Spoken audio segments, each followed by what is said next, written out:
Now what we'll do is I'll add in one interesting term around over here, and we'll see if that really does something more interesting. And if it does something more interesting, we'll have a closer look at it. So that's called as a model-based reflexive agents. So let's consider a simple rule in life. If I ask you money, you say no, I'm bankrupt. Don't even think about it. I don't have money. Simple rule, all of you follow in your hostel lives. Now, a friend comes to you and says exactly the same thing. Can I ask you for more money? Now you remember. So somewhere in your brain, you remember that this was the friend because of whom only you passed the AI examination. You would have failed. Instructor would have done very bad to you. He helped you. You say that, okay, my rule base says something, but I'll do something else. Now for that, along with the rule base, you need something else, and that is called as a memory where you will remember all the facts that have happened in the past. A memory using which you will remember everything which has happened in the past, and this memory is the one that will help you understand what really needs to be done. So I'm a little bit short of space. Let me mend up this. Okay, and here we add our own memory, and memory I'll call as a fancy term which is a model. In AI we have interesting terms, and to complete that up, of course, you had the sensor readings from here, and you had the actuator outputs from here. So whenever I observe anything, whenever I have an understanding anything, I will update it to my model. This person helped me in the past. This person did not help me in the past. This person was good to me. Now my rules not only have information from the current sensor percept, they also have inputs from my all the past knowledge base. So he helped you, you do not see it immediately. Your sensors don't report that, but he helped you is something that your sensor would have reported in the past. Funny examples about that, and I'll take a few of them about how this helps. Now, I like taking examples from self-driving cars. I have that as a background. If you're driving a vehicle around over here, and the same story that there was a girl who was over here, and you decide to overtake, and you come up at this situation. Now, believe me, you are here, you are looking like this. How do you see that the girl is still there and you do not just bump into? You looked at the girl in the past. You knew where she was. You knew the speed by which she was driving. You knew the relative speed. So automatically you will wait. The information of the position of this vehicle is not what you currently have. It's an information that you had right from the past. We talked about chatbots. So you say book a train ticket from Prayagraj to Delhi, and the agent says, okay, which class? Economy, or let us say sleeper. How does the agent now know what it needs to do? It has stored that in the model. So all the chatbots actually model your personality, and that's how they adapt themselves. That's why the more you chat and the more you let it know how is it doing, the better they are able to perform. Some interesting algorithms around over there. So my decisions are now also based on model. If I look at something, I will remember that, and I will use that information for my future decision making. If you are into that class diagram architecture, object-oriented, then of course it means your class agent, which is right here, along with the agent function,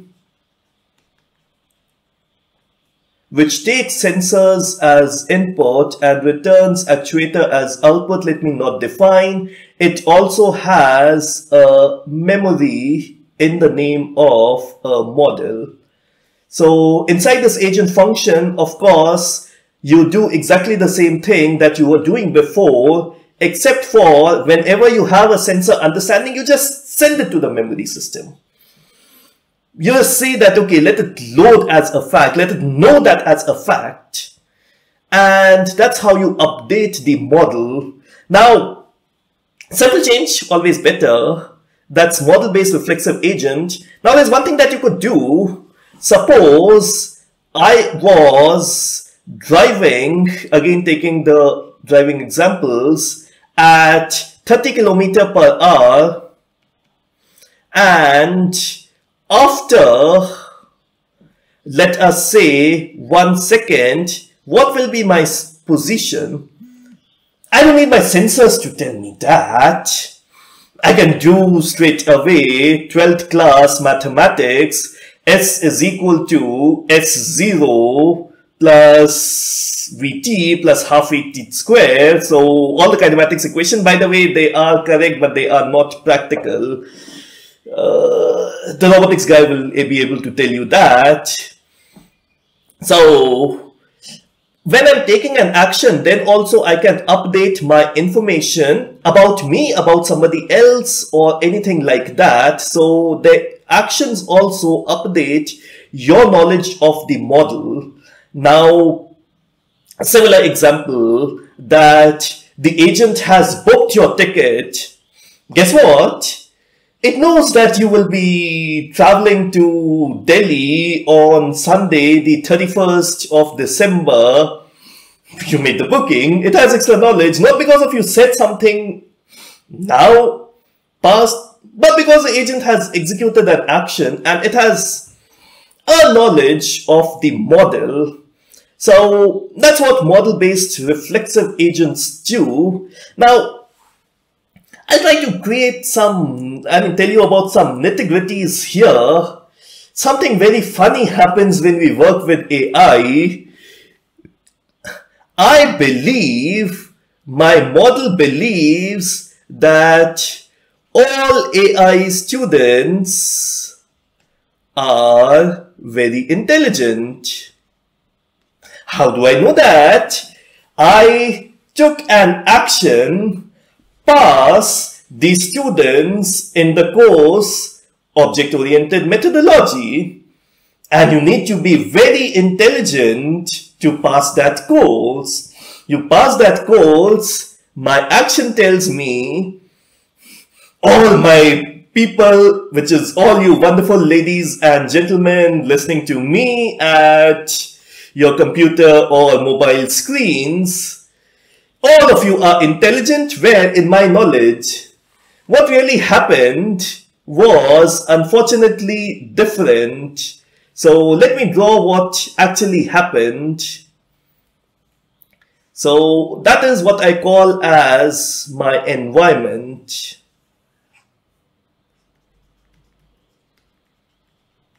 Now there's this one student S, a part of the environment, who, of course, cheated in So in the real world, S is not intelligent. I would have loved to take an actual example. It'll become a public humiliation. I hate online classes. You cannot even joke on people. However, the same student S is intelligent as per the model. So let me draw it out in a little bit of a clearer sense. So the same figure, a little bit more clear. So this is my model, which is what agent believes. And this is the real world. S is intelligent. and S is not intelligent. And if you ever see funny videos of robots banging into obstacles, doing weird stuff, believe me, this actually happened. The system will never perform well. The system will take in terrible decisions. The system will take in bad decisions because what it believes is not the same as what the real world is. Into a stochastic system, so remember it was a deterministic system, pass means intelligent, all actions have a known output. The cheating added a non-determinism, and what I believe and what actually happened became two very different things. So in the introductory course, we absolutely would not be looking at these issues, and all that we'll be doing is that, of course, your model and real world will look exactly the same. Now, why am I telling you this? I'm telling you this because the same information is there in the agent and the same information is there in your simulated world. That's not a bad design. That's a very good design. There is no redundancy. Real world information knowledge is what physically exists. Agent knows something. Usually correct. In all our examples, it will be correct. We look at mostly deterministic system. We'll not look at systems which are not deterministic. And hence, the same knowledge will be replicated as what the agent believes and what's there in the real world. So now let's quickly move to the next type of agent, and this is very dear to me because unless you have not looked at my profile, what is my expertise? My expertise is this agent. So it's Goalbased Agent. I teach an entire 45-hour, I used to teach an entire 45-hour program just on this type of agent. There I would discuss all the nitty-gritties and I would be very excited. So, coming up on just the diagram which shows you what the agent is, and of course you've got your sensors and your actuators. Okay, now of course you do sensor understanding. So let me just say it as processing, which also means understanding. Of course you have your model. So we're going a level up in the abstraction, and whenever you understand something, you put it on the model. Of course you've gotten some kind of a rule base which says how it works.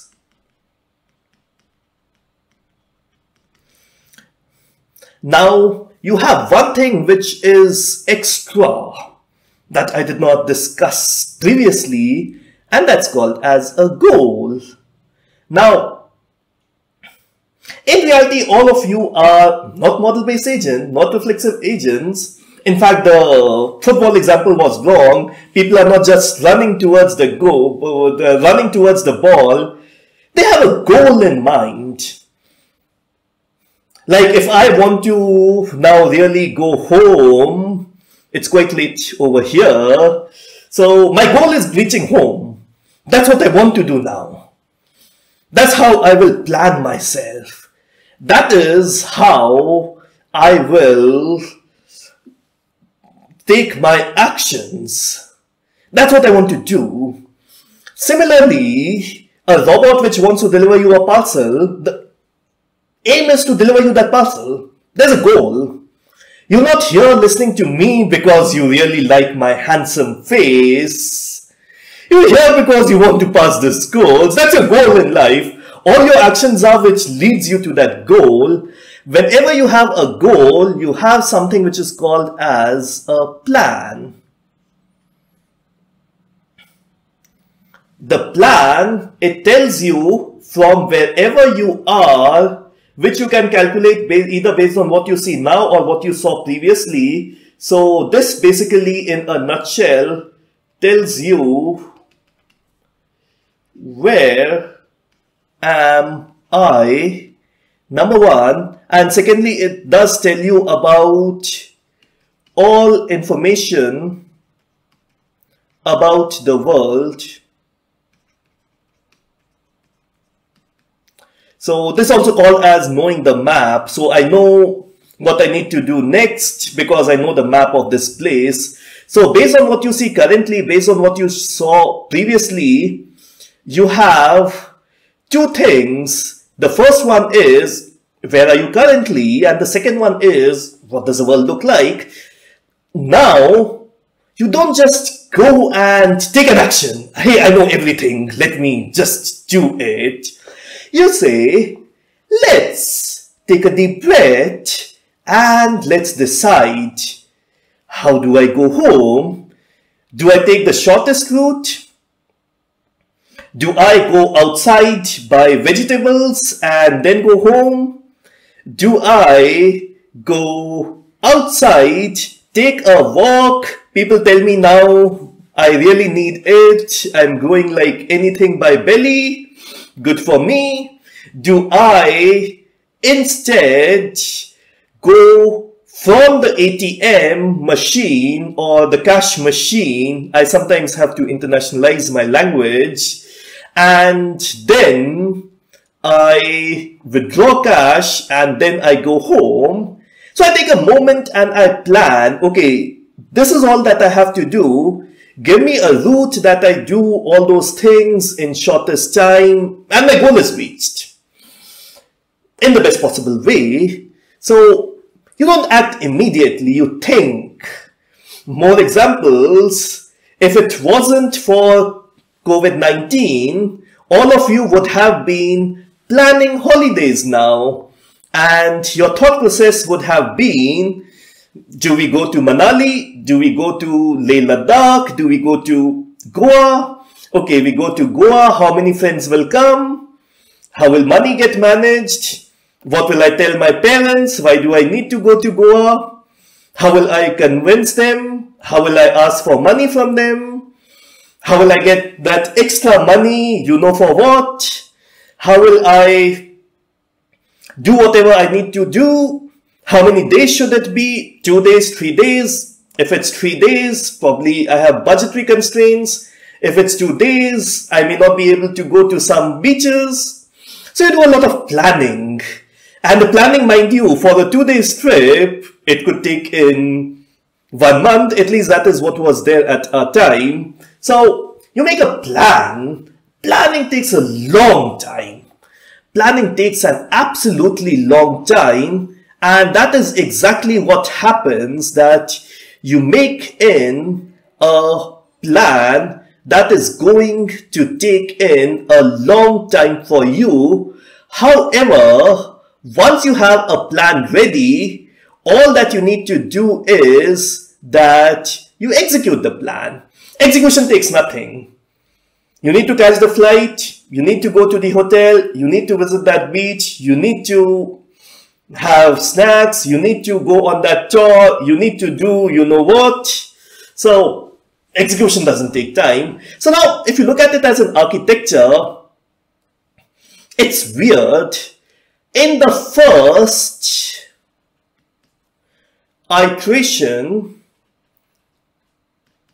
I look at some sensor readings, I understand what they are. Using my sensor readings and model, I find out everything about the world. What does it look like?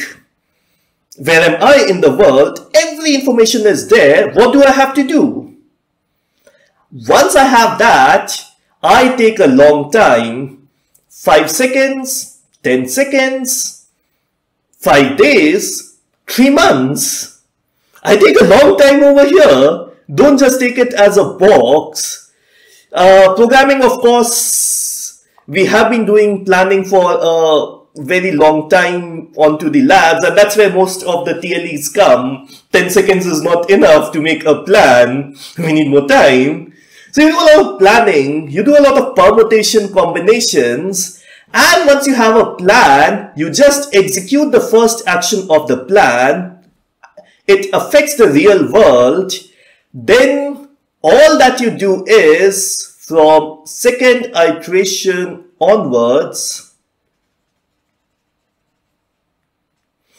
is that you again do you may use sensor reading just to update the model. I'll tell you again why and to update where you are. But you execute the second step of the plan blindly. Believe me, you are not even using the sensor readings model anything. You blindly execute the second step. You don't even need the sensors. You blindly execute the third step. You don't even need the sensors. You blindly execute the fourth step. So if the plan attribute of the agent class is null, you make a plan taking a very, very long time. As soon as you get a plan, all you need to do is execute it step by step. Now the plan which took 5 minutes to construct will take 5 milliseconds to execute every iteration. So the first iteration will be 5 seconds. You're planning. I need to do this. I need to do that. I need to do that. Second iteration onwards, a few milliseconds. That's all. A few milliseconds. Absolutely, that's all. Now, two things can happen. And of course, in your programming, I'm not going to give you that nitty-gritties unless I really want to mess up the paper. The goal may change. Of course, the goal is either coming from a sensors or an HRI, the human robot interface or the human computer interface. I haven't shown that arrow for clarity. The goal may change. And if the goal changes, then you need to unvalidate the plan and construct a new plan. So the sensor readings also go to ensure that the goal is the same. Somebody didn't say coronavirus and your planning needs to be halted. Another thing that can happen is that the environment changes. So the plan that we made going to Goa was only valid till the map doesn't change. You booked Indigo. Indigo in the coronavirus became bankrupt. Okay, bad joke. I hope Indigo doesn't come to know about it. If any of your parents are at that flight as employees, I'd love it. So something may happen, the map may change, the flight stopped operation. Now your map has changed, your knowledge has changed. The plan was only valid for when Indigo was running. Now it's not valid because Indigo is not running. So you need to replan. What might happen is that you're not at the position where you expected to be. Your plan was, I go to the Delhi airport, I board the Indigo, and I reach Goa. Bad for you. You missed a flight. You had some girls with you. They take long time to dress up. Okay, no offense. So you missed a flight. Now, you expect to be at Goa at 5 p.m. What you're doing at 4:30 p.m. is to sit down and decide, do we want to invest on the next flight or we cancel the plan? So, goal may change, the world may change, or what you believe about your own state, your own information may change. And once that happens, you need to replan. So, I'll get it around as a dotted line over here.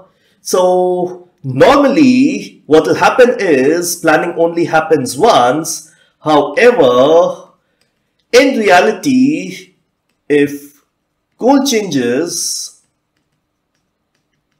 or your state is different from expected, or instead, if the world changes, then the plan will be reconstructed. Otherwise, planning-based agent, goal-based agent, just one iteration of planning, that is all. You plan once, takes a long time, then you just go upon executing whatever plan that you have